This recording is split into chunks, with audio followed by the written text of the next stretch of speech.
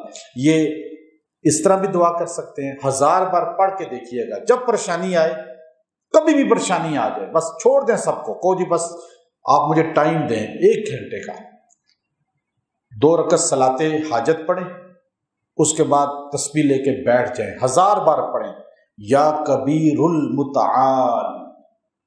آپ یہ 1000 بار پڑھ کے دیکھیں، آپ کا کام ہو چکا ہوگا۔ یہ اسم اعظم ہے، یا آج آپ کو میں ایک اسم اعظم قرآنی بتا رہا ہوں، قرآنی۔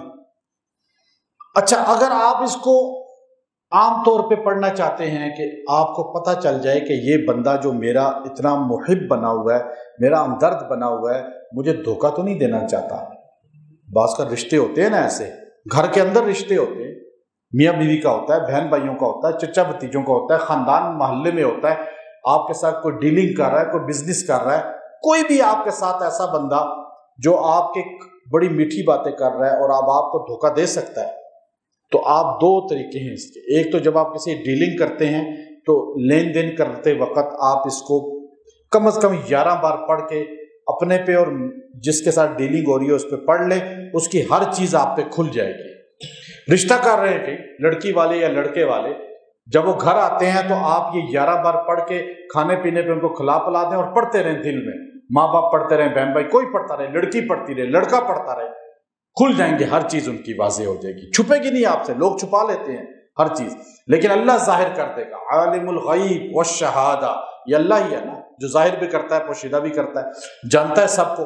پھر اگر آپ کسی کے متعلق چاہتے ہیں کہ اس کا ظاہر باطن آپ کے حق میں ہو جائے، وہ آپ کی محبت میں ہو جائے، میاں بیوی خاص طور پہ اور بھی دیگر رشتے کر سکتے ہیں، تو آپ اس کو 21 دن تک روزانہ 111 بار پڑھیں پوری آیت کو۔ آیت نمبر کتنی ہے؟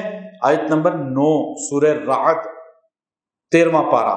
آپ نے اس کو آیت نمبر 9 کو، پوری آیت کو، چھوٹی سی آیت ہے، آپ اس کو پڑھیں۔ عالم الغیب والشہادۃ الکبیر المتعال، بس عالم الغیب والشہادہ الکبیر المتعال، بس اس کو پڑھیں 111 بار، اور پھر دعا کریں، کھانے پینے پہ کھلا پلا دیں۔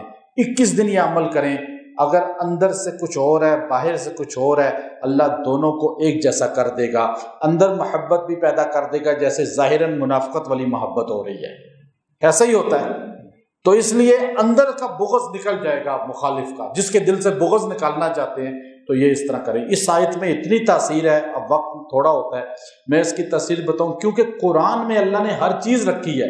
یہ 2 لفظ ایسے ہیں، الکبیر المتعال، اس کی لوگوں کو ذرا بھی نہیں پتا، لیکن اس کی تاثیر اتنی ہے کہ اگر لوگوں کو پتہ چل جائے تو اس جملے کو کوئی انسان کبھی بھولے نہیں، چلتے پھرتے پڑھتا رہے، یا کبیر المتعال۔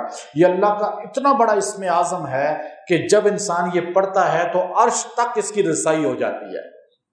آپ یہ جملہ کہنا، یا کبیر المتعال، عرش تک آپ کی رسائی ڈائریکٹ ہو جائے گی۔ یہ سیٹلائٹ سسٹم ہے ایک قسم کا، اور آپ اس کے بعد جو دعا کریں گے قبول ہو جائے گی۔ آپ دعا کرتے ہو کہیں یا کبیر المتعال، ایک دم آپ کا کنیکشن جڑ جائے گا، چونکہ آپ نے اللہ کو ان ناموں سے پکارا ہے جو اللہ نے خود اپنی سب سے بڑی شان کو بیان کیا ہے قرآن میں، کہ میں کبیر بھی ہوں، متعال بھی ہوں۔ یہ 2 صفتیں اللہ کی جمع کبھی نہیں ہوئی کسی جگہ، لیکن یہاں اللہ نے جمع کی ہیں ایک آیت تک قرآن کی۔ وآخر دعوانا الحمدللہ رب العالمین۔